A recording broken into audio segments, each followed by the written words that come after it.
we're going to be looking now at kind of the next step. So how to implement these ideas and how we can help our students, open that door of change and what we can do to do that. And we're going to look at this in 3 pretty simple steps. We're going to look at it first. We're going to look at how to engage our students. If the quality is bad, I apologize. The Wi-Fi is not the strongest in the world here. We're then going to look at something we often talk about, and that's how to empower our students.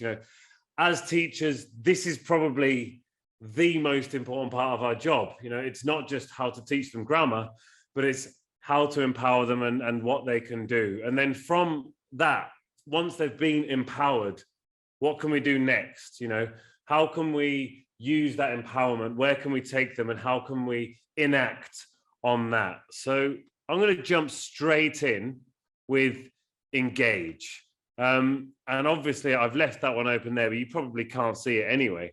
So I'm going to start here how do you engage your students? Now that's a real key. How can we engage our students in any kind of topic? Well, again, it really starts first with you. You need to be engaging. You need to be interesting. The topic needs to be interesting for your students. But the way I like to look at it, as Matt mentioned before, we are all different. We all like different things. I don't like green peppers. Other people do. I'm not sure why. They're horrible. But I understand that other people do like green peppers. But we're all different. And we need to understand that all of our students are different. So all of their interests are different. Now, the world of change, there are lots of things that need to happen. It's not just one thing. Even if we look like I usually do at the climate crisis, interesting pronunciation. There's not one thing we need to change within the climate crisis. There are so many different things. There are different aspects across, different areas of social justice that need to change. And we need to find how we can interest our students. A great first step is to look at social media, find out on social media other people involved in change making, other areas, other interests that students can find, and find a way for our students to connect to that. It's such an important area in our students' lives. So using social media to gauge their interest and to get them interested, to get them hooked. Because if they aren't interested, they won't engage. If they don't engage, it's a huge waste of time.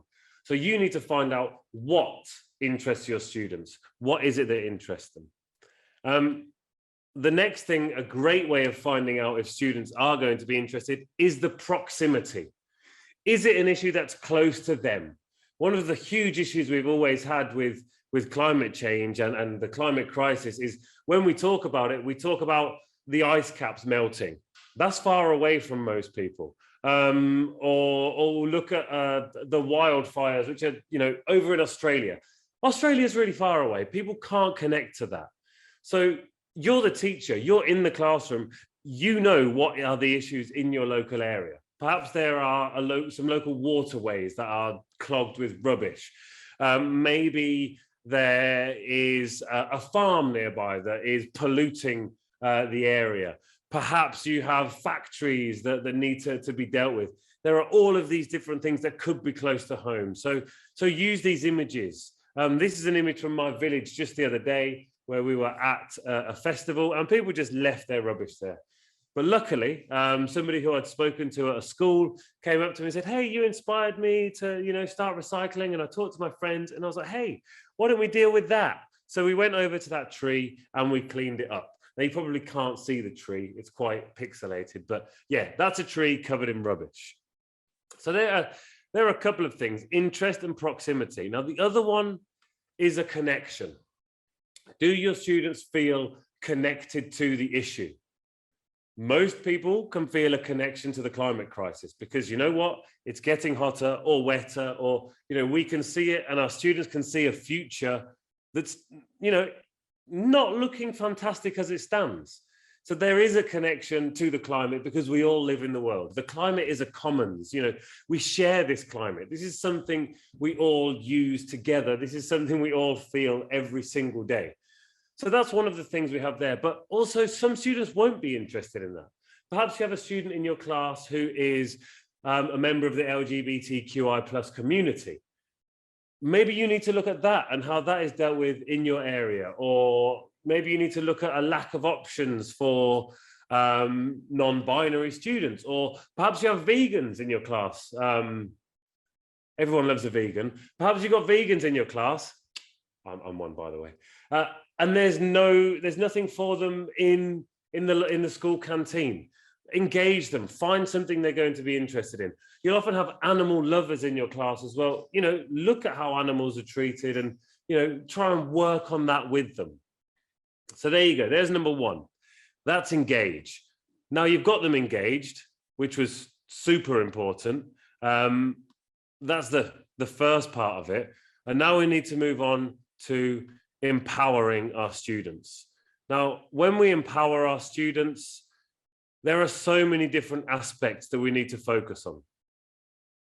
The most important one, now Matt spoke about it, of course, that this is our job to empower our students. This isn't just our job to teach them grammar. So I'm going to start, Will's put support in there. We'll get to support. Don't you worry, Will. Thank you in advance. Support is coming up. But we need to make sure our projects, our ideas are student-led. If we start with our students, if we have ideas coming from our students, they will be engaged. It's no use me walking in there, like, I'm a 38-year-old bald bearded man. There's no use me walking in there and saying, our project is all about starting a meatless Monday at school. If nobody cares about that, it's going to be useless. Nobody's going to be interested. So we need to find what our students are interested in and give them the power to move it forward. Let them know that their voice will be heard. You'll listen to them. You will take it on board. The picture says student-led, Maria. And we're moving on now to guidance.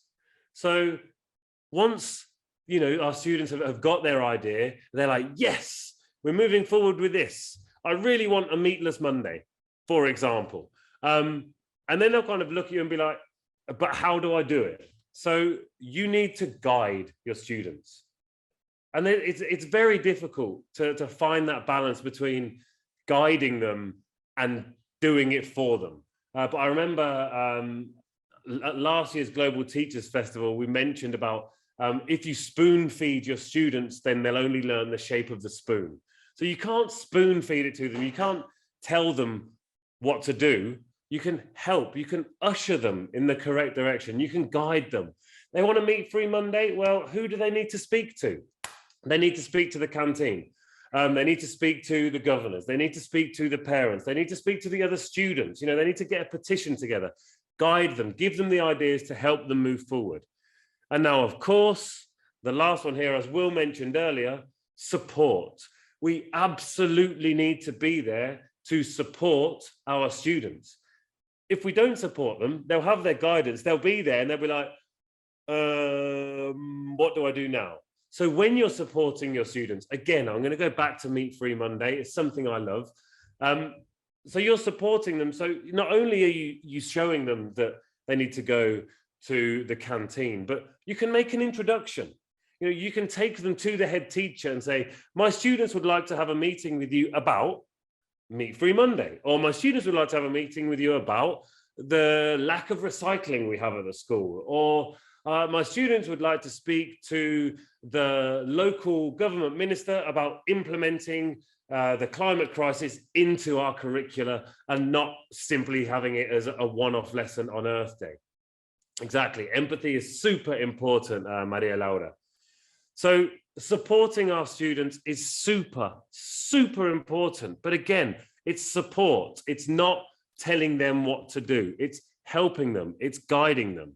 Now, there are a few other ideas here. You won't be able to read them. Super Will is going to help you, of course. But here are a few very simple ideas that you can help get your students on the right track. Good news stories. Get your students to bring in good news stories. Get them to go out and look for good news stories, bring them into the classroom and share them with the students. There are so many things that are bad in the world. Let's be honest, there's loads of bad things. And it's really easy to go in there and keep bashing students with this. This is terrible and that's terrible. Ask your students to go out and find the good news stories. Let them look for that hope. We need to give them that hope, because without hope, we don't have anything. So we need to give them that hope, get them to bring it in, present it to the class. Now, the next one, this one's a little trick that I've come up with, and it's absolutely brilliant. Social media sharing. Now, tell me one of your students that doesn't love either TikTok or Instagram. We've got reels, we've got videos. Get your students to share reels on Instagram. Tell your students their homework. Now, this is brilliant. When you tell your students their homework is to find 5 TikTok videos related to deforestation, related to youth action, related to a certain youth activist or a certain change maker. Tell your students to do that. They will love it. They'll go home and be like, Mom, Dad, I have to look at TikTok for my own homework. It's brilliant. And then you can tell them they have to share it with their classmates. So they're going home, they're going onto TikTok and they're searching through all these different things. What's happening to the algorithm? The algorithm saying, Pepe really likes to look at life hacks. Pepe really likes to look at how we can reduce water waste. Pepe really wants to look at how we can improve the voice of the LGBTQI plus community in schools. So it's so important that, and then it will help their algorithm. And then after you've done it for a few weeks, you won't need to set that as homework because it will be there and it will be in their minds and they will see that. And you can do it with anything, you know, but I would encourage you to do that. So it's not just dog videos, although I'm going to be honest, my reels do often focus around vegan meals and dog videos. So I need to fix my algorithm with a few more environmentalists. Next one there. So we've done social media sharing, which is this one. Now we're going to look here at an eco club. Start an eco club in your school. Start an eco club. This is the best way, bar none, of empowering your students. They start the club. They start the initiatives. They have the ideas. They have the voice. If your students have a voice, you can listen to that voice. They can take that voice out of the classroom. And as Matt showed with his wonderful graphic at the end there, you know, so you've got these students that you're teaching, but they've gone to a council and then that's had a ripple effect and it's gone further and it's gone further. And that, you know, the ripple of hope, I think it was called, a waves of hope, sorry. It's brilliant because it spreads. Hope is infectious, but so is a desire for change. It's a wonderful thing that we can get our students involved in and get them passionate about. The last one there is a data visualization tool. This is a great way to get students to look at the local climate around them and just to track some climate changes that they've seen happening. And it's a way to kind of bring into them that they can read the science and they can share that science with other people. So the last part of Empower there is a data visualization tool. But for me, the number one for Empower is listen to your students. You don't know everything. They don't know everything. Listen to them and learn from your students. If you don't listen to your students, they won't feel empowered with anything you've done. So let them come in. Yes, they can create their own channels. They love being YouTubers. You are absolutely right, Maria Laura. Fantastic. Now, I'm going to move on to the last one because I think I've got 6 minutes left. And I like to talk an awful lot. So these are just a few of the ideas that we can use for Enact. Listening to them does mean negotiating. Exactly, Amalia. That is brilliant. So to Enact, so how can your students, gardening at school, love it. It's brilliant. You get food then. You can then make a meal with that food. The things you grow are vegetables. So yeah, it's fantastic. Anyway, I'm getting distracted. How can we enact? So the first one I've got there is an art exhibition. Now that can be students taking photos of a climate issue. That can be students drawing pictures of a climate issue. The one I like to do the most is an upcycle exhibition. If you have an upcycling exhibition, you're doing two things at once. You're using these plastics that, you know, we don't really need. You're making them something better. And then you're showing it to the world and you're putting your students on a platform. and their parents will come in. Their parents will see they care. And then other students will come in, and it will inspire more hope. It will inspire more action.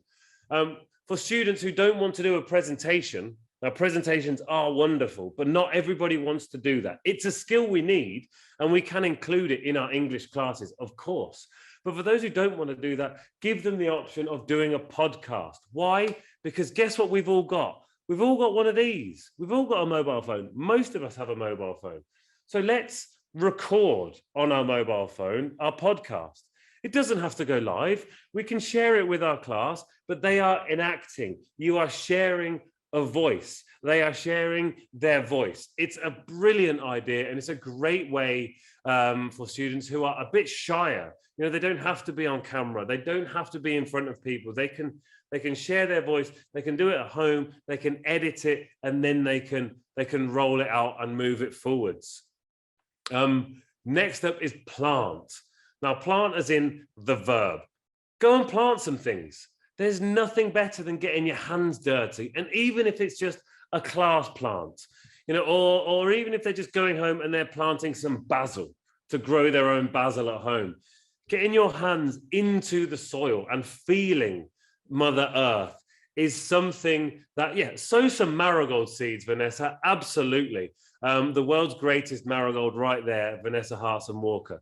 Go out there and plant something and watch it grow and see the beauty of nature. And the next one on there, another P, is protests. Now, I'm not telling you to tell your students to go out on Fridays and skip school. You can have one at school. You can work on chants, you can work on signs, you know, then at the playtime, you can go into the playground and you can have a climate protest in the playground. It doesn't have to be skipping school on a Friday, but you can do that and you can work on the chants. I did it in my daughter's school. It was incredible. The teachers loved it. The parents loved it. The kids loved it. There's nothing quite like ritual chanting and walking around and you know, saying what needs to be changed. And finally, got a few more ideas here for you. There are 3 more ideas. Number 1, I imagine you've seen the video that introduced this brilliant idea, this wonderful get together of some fantastic other teachers and other great people. It's wonderful. Yeah, there is a clear lesson right there, Vanessa. You're absolutely right. Making flower pots, using our flowers and flower pots as well, using recycled bottles is great, really good. Doing a litter pick. It's such a simple idea. I'm sure you saw the video of me with this very class going out on a litter pick. It only needs to be 5 minutes. Bam, put a timer on, get out there, go and clean something up. You can see what you're doing. And with that, you can look at the plastics. Where did this plastic come from? Where's it going to go? What's it going to do? Do a litter pick. Enjoy that. Next step, a clothes swap. You can get your eco club to do this clothes swap. Get them working together, sharing clothes. Look at the damage of fast fashion. Look at the danger of not using your clothes to their fullest extent. This is a secondhand shirt.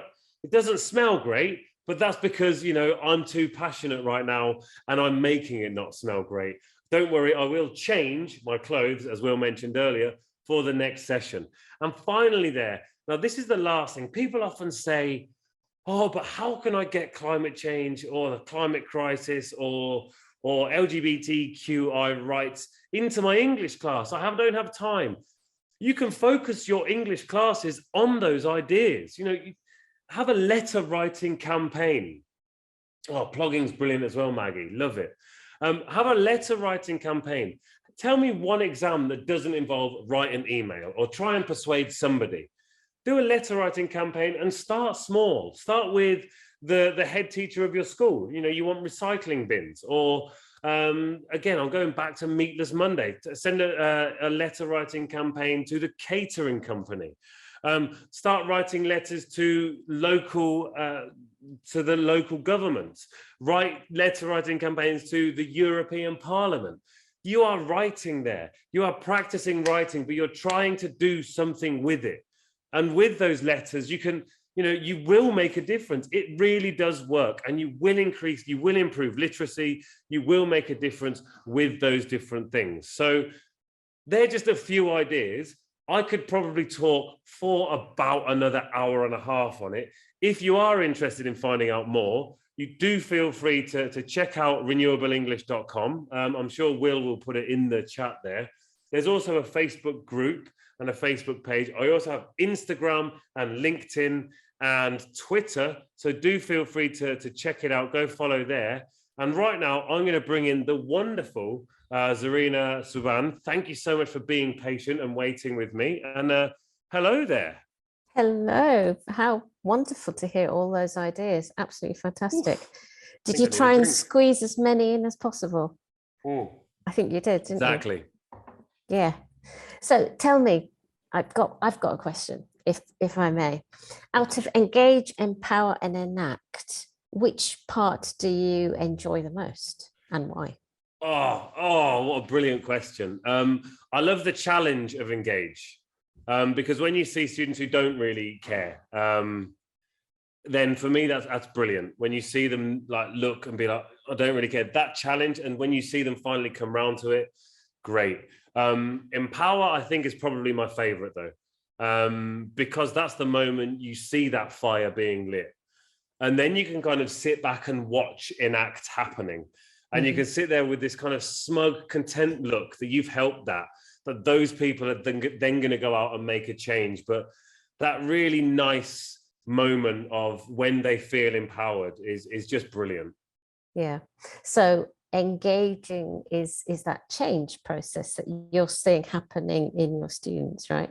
Yeah. And empowering, you're empowering them to go out and make change in other people. And the enacting is that whole ripple going into a wave effect that Matt was talking about.